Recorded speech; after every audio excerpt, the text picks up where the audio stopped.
So here's last week's worksheet. I hope you all got on okay with this. This was quite a challenging one. The first part of the worksheet was to identify major and minor keynotes.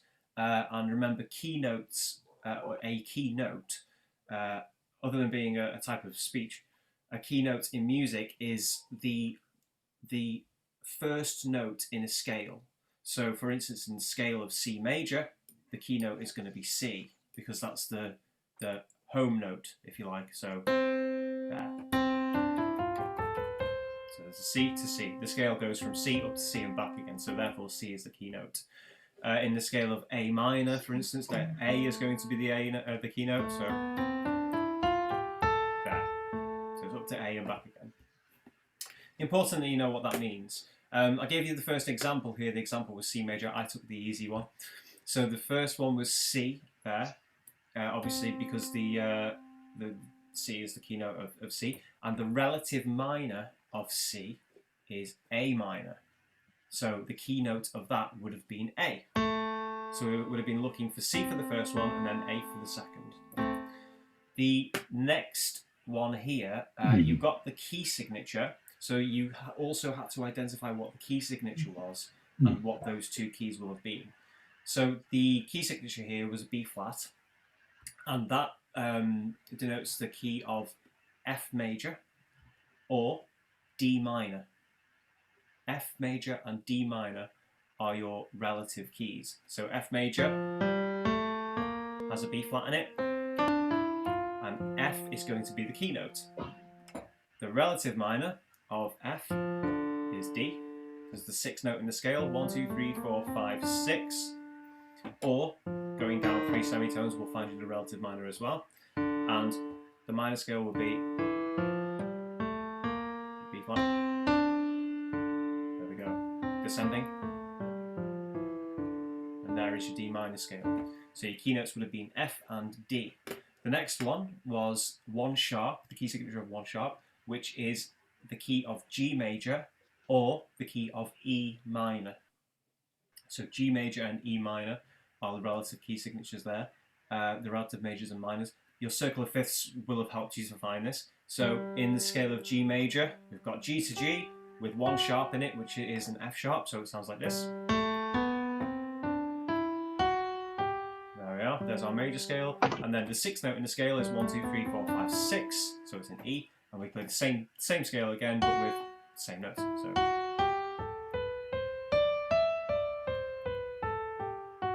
And there's your F sharp there. E being the keynote in that minor scale, so we've got G and E. Those would be 2 keynotes for those relative minors. Next one, 2 flats in the key signature. The key signature, the major key for 2 flats is B flat major, and the relative minor for that is going to be G minor. So your B flat major scale, starting on B flat here and goes up. So starting and ending on B flat with an E flat in it as well. So we've got B flat and E flat in that key signature. Go to the 6th note in the scale, 1, 2, 3, 4, 5, 6. There it is, we land on G. So G is going to be the relative minor of that key. There it is, so let's play G minor scale.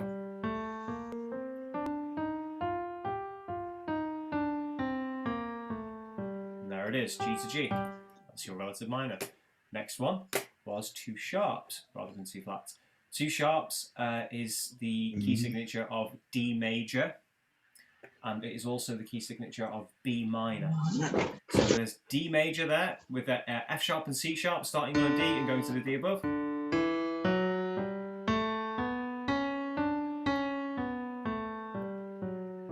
There's our D major scale. We go to the 6th note in that scale, 1, 2, 3, 4, 5, 6, we land on a B. So we play the same, essentially the same scale again with the F and the C sharp in.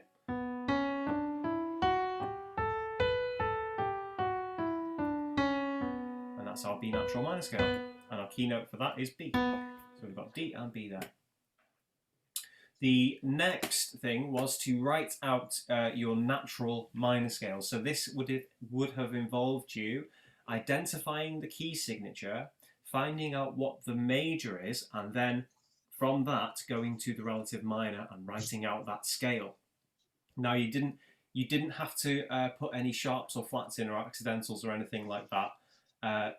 The task was to identify the key signature really and identify what the relative minor of that is, because you already knew what the major scale was related to that key signature, but the task was to find out what the minor was and then write it in.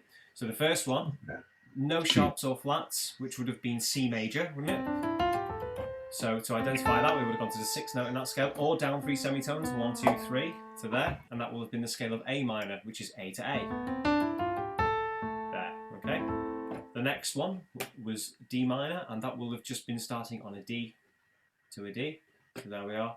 The one flat would have been F major, relative minor would have been D. And I would have given you that. The next one, B minor, would have been 2 sharps there, relative to D major. Next one was 1 sharp, which is the major that we know is G major. Relative would have been E minor, so starting on E with an F sharp in it.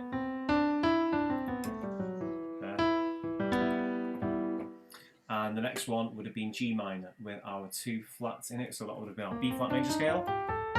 Okay. And going up to the 6th note, 1, 2, 3, 4, 5, 6 was G minor. So there we are. And that was the end of it. So hopefully you would have got most of those right.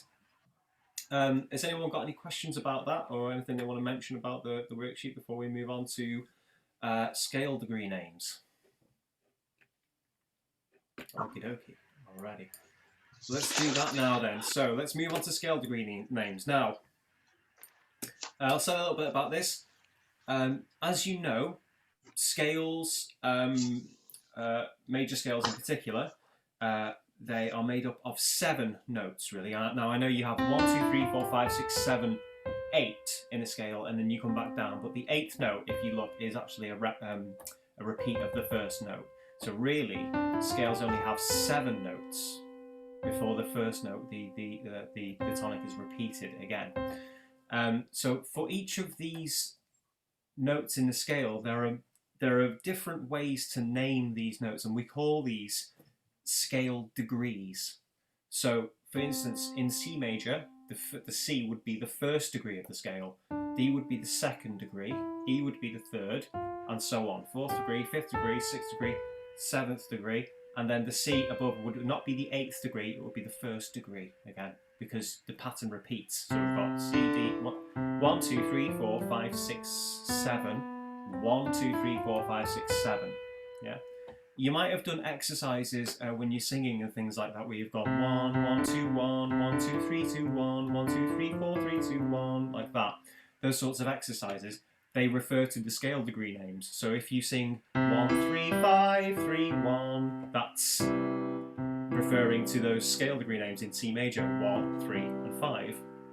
And you might go 1, 3, 5, 6, 5, 3, 1, or something like that. That's what those numbers are referring to. So that's one way of naming these scale degrees, is by using numbers. And a lot of people, you know, in a practical sense, you know, when you're in a rehearsal, or if you're, you know, teaching someone or something like that, these are a very, very practical, easy, quick way to refer to scale degree, to scale degrees. But they do actually have other names. They have proper names, which we use to describe them in a theoretical sense and an analytical sense, because they refer to the scale degree's function within the scale. Every single note in a major scale has a function, it has a reason for being there, and it does something. So let's have a look right now at what I've got here. I've got scale degrees. Let's do this one. Let's see what we've got here. Ah, there we go. Okay. I wonder if I can make that any bigger. Yes, I can. Brilliant. Okay, so in this column we've got the number, and then we've got the name, then we've got the Roman numeral, and then we've got it in solfege. Okay. So you can see there are like 4 different ways to name these, but these are essentially they mean all the same thing, but you will hear them referred to sometimes in all these different ways. Now, if anybody has ever studied any Kodai or anything like that, which is like do, re, mi, fa, sol, that sort of thing with the hand gestures, you will have referred to them as these names with scale degrees. But as you can see here, you've got 1. So the number 1 we use C major as an example. We've got C, so that's going to be scale degree number 1, and it's also called the tonic. Okay, and it's also, when you give it a Roman numeral, it is 1, and it's an uppercase Roman numeral, and it's also known as Do as well. So you can name them by any of these names. The second scale degree is 2, and it's also called the supertonic as well.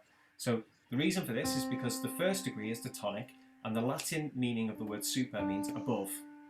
So like Superman means, So the supertonic is 1 above the tonic. It's also scale Roman numeral 2, lowercase, and it's also called re. So do, re. Third degree, the E in this case, is going to be called the mediant. I'll explain, you'll see why it's called the mediant soon. Roman numeral 3, which is pretty much just matches up with this, and is mi. Fourth degree is the subdominant degree.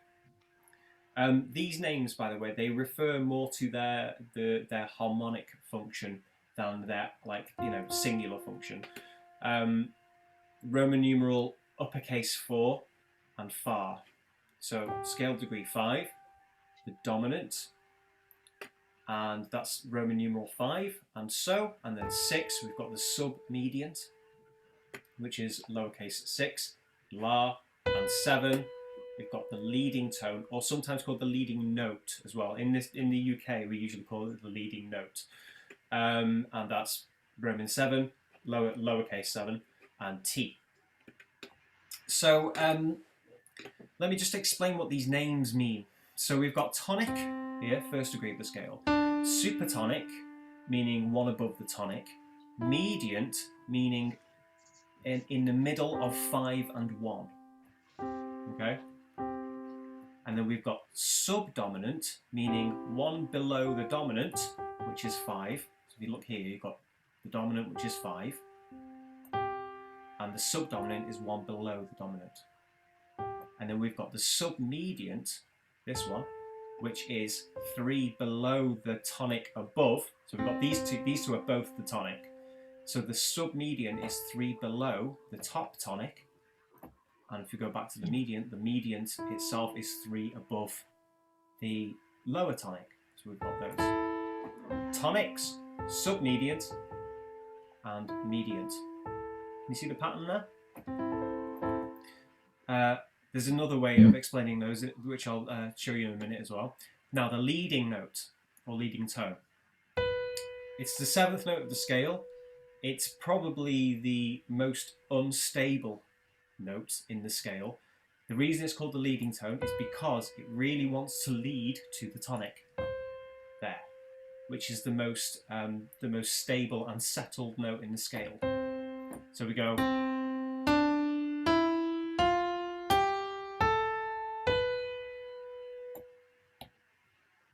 I'll just leave that there. Not nice, is it? There you go. Yeah, there you go. It's there now. So that's why it's called the leading tone, because the pull of the leading tone is so strong. It really wants to go to that tonic. It's the most unstable note. Now, there's another way of explaining what the subdominant means. So if you look at the dominant, you can see that the dominant is 5 notes above the tonic. Okay, so we've got 1, 2, 3, 4, 5. And the subdominant is 5 notes below the top of the scale. 1, 2, 3, 4, 5. So we could call that the subdominant as well, because it's lower. That's another way of thinking about dominant and subdominant, but you can also think of it as subdominant being 1 below the dominant. So let's get 1, 2, 3, 4, 5, 6, 7, 8, or tonic, supertonic, mediant, subdominant, dominant, submediant, leading tone, leading note, and tonic. There we go. Those are the scale degree names. Like I said, also we can refer to them as Roman numerals, but these are more to do with their harmonic function than anything else. You know, in the if we take, I'm not going to get too far into chords, but I just will mention it very quickly. If we take the first third, when we build chords, we build them in thirds. Okay, so 1 to there would be a third, and there to there would be a third. Now this is a taking notes from the scale that we're working with, C major in this case. If we do that, we build that chord in thirds. That is what we will call a triad, and that is the 1 triad, or the tonic triad, because it's built on the 1. If I go up and build a chord starting on the 2nd degree, like that in thirds, that then becomes the supertonic chord, or the 2 chord in Roman numerals. And the reason it's in lowercase is because it's a minor chord. So the first one, uppercase, is major. Second one, lowercase, because it's minor. And that goes the same as everything. Minor chords in harmony have lowercase Roman numerals, and uppercase refers to major. So these will be your major ones. If we look, we've got 1, 4, and 5 are our major chords. So we get 1, 4, and 5. Those are our major chords. And then our minor chords are 2, 3, and 6. And 7 is a little bit different. So 2, 3, and 6 are all our minor chords within that key. The 7th chord is something a little bit different. It's a diminished chord. It's neither major nor minor, but it has a minor quality to it. It doesn't qualify as either. Okay, so that is that's scale degree names. They are useful to know when you start studying harmony. Now then, let's just have a look at this other table that I've got here, because this could be useful for explaining as well. Oh, there we go. Good. That's a pretty good one as well. So that uses the scale of C major, and it gives you the most commonly used names. It doesn't give you the solfege. It does give you the ones. So C, D, E, F, G, A, B, C, tonic, supertonic, mediant, subdominant, dominant, submediant, tonic. And as you can see there, you know, it's got the numbers as well. These aren't in the lower Roman numerals. They should be really, but I think it's just because it's referring to the singular rather than, you know, in chords. So there's that as well. You don't have to memorize these, but you know, they're worth knowing. They're definitely worth knowing. What's going to be more useful to you as a singer is going to be knowing the scale degree names as 1, 2, 3, 4, 5, 6, 7, or do, re, mi, fa, sol, la, ti, do. Sometimes people do refer to them as those if they've done solfege a lot, but worth knowing those definitely. Okay, has anyone got any questions about that? Where does the word solfege come from? No idea. Oh, okay. I don't know. Sol, actually, my other point was more to do with the language. In the Roman column, as you point out, you've got lowercase and uppercase to reflect their attributes, but they're not doing that in the name or the solfege. No. Which you think you would do? I think like I said, the Roman numeral itself refers. This is referring really to the quality of the harmony that is that occurs when you build a chord on that degree of the scale. So if I take chord scale degree 1 and I build a chord on that scale like that, that's then a major chord. So that's reflected in the fact that it's an uppercase Roman numeral. But if I take chord, like if I build a chord starting on the 2nd degree of the scale, like that, that's a minor chord. So that's reflected there in the fact that it's a lowercase. So I think that's more to do with harmonic analysis more than anything. But do, re, mi, fa, sol, la, ti, do is more for it's more for singing actually. It's Sound of music. Yeah, exactly. It's specifically for singing, do, re, mi, fa, sol, la, ti, do. But I mean, you know, if you say do, you know, people will know that you mean number 1. So you could be in any key, or you can use any scale and say do, and it will refer to the 1, or you know, so will refer to the 5. Personally, myself, I don't use solfege. I've never used solfege. I find solfege very, very difficult to wrap my head around. You know, just remembering it all and trying to sing them backwards is an absolute nightmare. So I usually just refer to 1, 2, 3, 4, 5, 6, 7. I find it much easier to do that anyway. It doesn't really make much of a difference what you choose to use. You know, it's useful. They're both useful in their own ways. Okay, lovely. Right, now what I'm going to do is we're going to go into chromatic scale. Oh, before I do that, actually, I should probably mention that the scale degree names, they stay the same in whatever key you're in. So any scale. So let's we used C major as an example, but we can take I don't know, we'll use D major. Okay, so D major. Sorry, it has F sharp and C sharp in it. Starts and ends on D. The scale degree names are going to remain the same. This is still the tonic because we're in the key of D major. This is still the supertonic, and this becomes the mediant, the subdominant. Then A will become the dominant, and then submediant will be B. Leading note will be C sharp, and D will be the tonic again.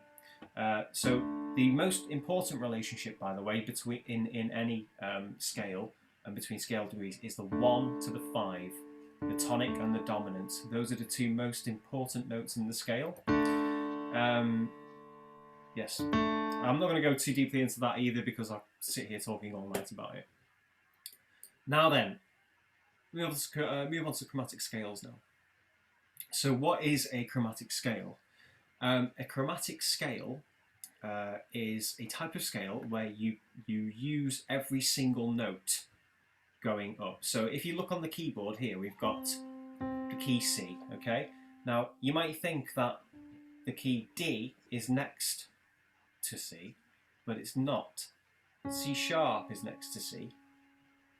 There's actually a note between C and D, C sharp. Even though these two parts here at the bottom, they touch, you know, but C sharp is actually the next key. And then by that logic, then that must mean that D is the next key after that. And the one after that would be E flat or D sharp. The one after that would be E. The one after that would be F because there's no black key between them to separate it. So a chromatic scale involves going up and playing every single note as you go.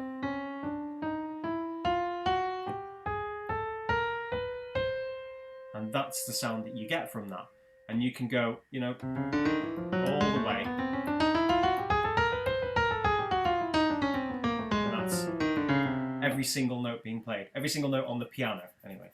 Now on the piano, you get that note and then that note. And there is no sort of... In between those two notes, there's nothing. There's that one, there's C, and then there's C sharp. On a violin, an unfretted stringed instrument, there are notes in between C and C sharp called microtones,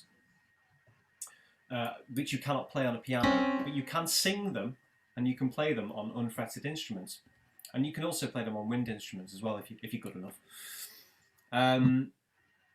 Let's have a look at this chromatic scale, what we've got here. So, there we are, right? This is how you would write a chromatic scale. And this is how you would look at a chromatic scale on a keyboard. Chromatic scale descending. Right, so what we've got here, yes, 1, 2, 3, 4, 5, 6, 7, 8, 9, 10, 11, 12. So the 12 notes in a chromatic scale. And they're, you know, so they're D flat, E flat, G flat. They don't have to be called flats. You can call them sharps if you want to. You can see how they've given the other one there as well. C sharp, D sharp, F sharp, and the enharmonic equivalent as well. Now, when you write a chromatic scale out, or when you see a chromatic scale on the page, it will probably look something like this. So what you can see here is it looks like we've got a lot of repeated notes, but they're not in fact repeated notes. It's the same note but with a sharp in front of it. So we've got C. Then we would have C sharp, then we've got D, and D sharp, E, F, F sharp, G, G sharp, A sharp, B, and then C. I don't know why that natural's there, it doesn't need to be there, but C, natural, okay, yeah. That is how you would write a chromatic scale out. Now, you can also write them using flats as well. We could write one out that looked like this. So we could have C. Let's use crotchets. We could have one like this. It would go C, D flat, and then we would have D natural. Then we would have E flat, and then we would have just an E again. We could have an F, then we would have to have a G flat, and then we would have to have a G natural, because we've got a flat on that one. Then we would have an A flat, and then an A natural again. See how we're having to naturalize all these notes as we go. Yeah. So this is kind of not the best way to write one out, because it's harder to read, if you like. And then we would go, and then the next one will be C. Now, can you see how that is quite confusing, really, when you look at it, because you're constantly flattening and then naturalizing the notes as you go. So always better to write notes out as... Where's my thing gone? Oh, well, it's disappeared. Never mind. Is that it there? Oh, there it is. Okay. Can you see the difference? Now here we've got no naturals, hardly, apart from that one, which is unnecessary anyway. It doesn't need to be there. Just sharps going up. Much easier to read than this madness here. Now sometimes chromatic scales might have a mixture of sharps and flats in them depending on the key that you're in. If you're in C major, for instance, you're going to have to flatten every note. But if you are in a key that uses a lot of flats, like A flat major or D flat major or something like that, you're not going to have to use so many, but you will have to use a lot of naturals. Why is it important to know chromatic scales? Well, in singing, and in barbershop especially, which most of you do,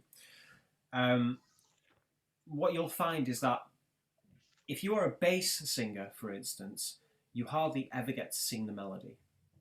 You're always singing some sort of underpinning harmonic note. And what you usually find is that you sing a lot of chromatic notes, because the way the chords move and everything like that, you're constantly having to adjust which note you're on.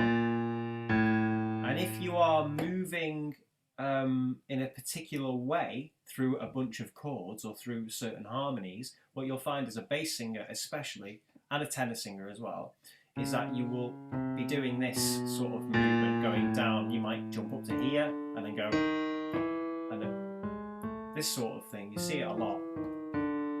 So it's important for bass singers to, one, know what a chromatic scale is, and two, to practice singing chromatic scales, because when if you're in a rehearsal or something, and the director says, okay, well, this bar is just a chromatic scale for you basses, you can go, oh yeah, I know what one of those is. It's just that da da da da da. And it's easy. It makes it so much easier to just go, oh yeah, chromatic scale. Well, I know what to do there. I just go down step by step. If you don't know what a chromatic scale is, and the director goes, yeah, this is a chromatic scale, you'll just, I don't know what that is. I only know what it sounds like. But being able to have that, the name to put to the face, if you like, is much easier. It makes things, it makes your learning quicker, for one, and it just helps you to understand, and it gives you more confidence when you're standing on the risers singing. So that's what chromatic scales are.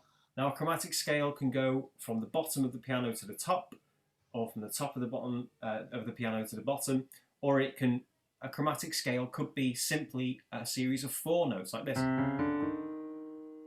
That counts as a chromatic scale because you're hitting every note as you go up or down. It could be 4 notes, it could be 5 notes. Sometimes you might see something like this, which is where I went down a chromatic scale like that, and then what I did is I skipped 1 and then carried on the chromatic scale. So what I might say is, oh, this part here is a chromatic scale, and then it's a chromatic scale starting on E. So that it makes it easier to map things out in your head. Okay, has anybody got any questions about that at all? Yeah, No, Danny. Hello. When you're going up the scale, you've said to use sharps. So if you're coming down the scale, would you use flats? I suppose you could. Let's do. That's a good point, that Peter. So let's go build a chromatic scale starting from the top. So we'll start on C. So the next one is going to be a B flat. Then it's going to be an A, and then it's going to be an A flat, and then it's going to be A. There. Try that again. We want an A. Yes, and an A flat. Sorry. You need a B there, don't you, as well? Not a B flat. Oh yeah. Thank you. Thanks for coming over. There we go. Then it would be a B, a flat. Yes, good. And then it would be an A natural, but we don't need that natural there because A is already natural anyway. Then we would have an A flat. Then it would be a G, and then it would be a G flat, and then it would be an F. And then it would be an E, and then it would be an E flat, and then it would be a D, and then it would be a D flat. So that's much easier to read as well. So if we had a chromatic scale descending that was sharp, using sharps, we would be doing the same thing that we've done when we've gone up. We'd be constantly sharpening and naturalizing all the time. It makes it much harder to read. So what you'll probably find is that on a descending chromatic scale, you will find that it's more likely to be flats, and on a rising chromatic scale, it's more likely to be sharps. Yes, there we go. Thanks for that, Peter. Anne, were you going to say something as well? I was just going to say, we tend to use the sort of the do, re, mi, or 1, 2, 3 to do exercises, don't we? Yeah. And warm-ups. Do people do warm-ups and exercises with a chromatic scale? Would it help those of us who sing bass? Yeah, definitely. So as far as I'm aware, I don't know of any warm-ups that contain like a do, re, mi sort of thing that's connected to, you could say do sharp, re sharp, something like it. You could do that, but it's a bit sort of, just around the houses a little bit, isn't it? So what we tend to do is we would sing. I know a warm up that goes. You start an octave apart like this, and then you do this. You sing "Mary had a little lamb, its fleece was white as snow." So the top half would just sing the tonic, and the bottom half would sing "Mary had a little lamb, its fleece was white as snow," and they meet on that one note there. And the idea is that they meet on the C there, and they all click in and they're singing the same note. Doesn't always happen, but what you'll find is it helps people to judge the chromatic scale well. Now, if you are not an instrumentalist, chromatic scales can be quite difficult to get your head around, because if you're playing your instrument all the time, you're playing chromatic scales and you're hearing them, you've always got that oral sort of aid there. Or if you're a pianist, you're always playing chromatic scales. You know the sound of a chromatic scale, and you can you can mimic that sound quite easily. But for a singer who is not familiar with chromatic scales, it can be quite difficult to sort of judge it. So listening and hearing chromatic scales a lot is very, very useful. And then the other half of that exercise, so you would start with the bottom and you would get the top guys to go, "Mary had a little lamb, its fleece was white as snow," like that, and then they come down, It's a really good warm-up to do that, and it really, really helps people to sort of get their head around chromatic scales and things like that. And you can also do things where you've got like, if your bassist can sing a low F down there, and your tenors down, everyone else, so you get two halves of the chorus, one sings up there, one sings down there, and then you sort of get them to come in.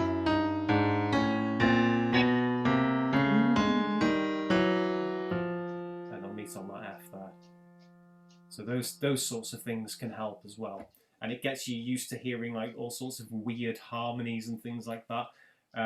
So yeah, they're all really useful exercises, but chromatic scales are very, very useful to know what they are, how they work, what they sound like, and just get them into your repertoire of knowledge and things like that. Anyway, I think, has anyone got anything else to add or to ask about that? No, okay then. So I think we will leave it there. I'll stop the recording now.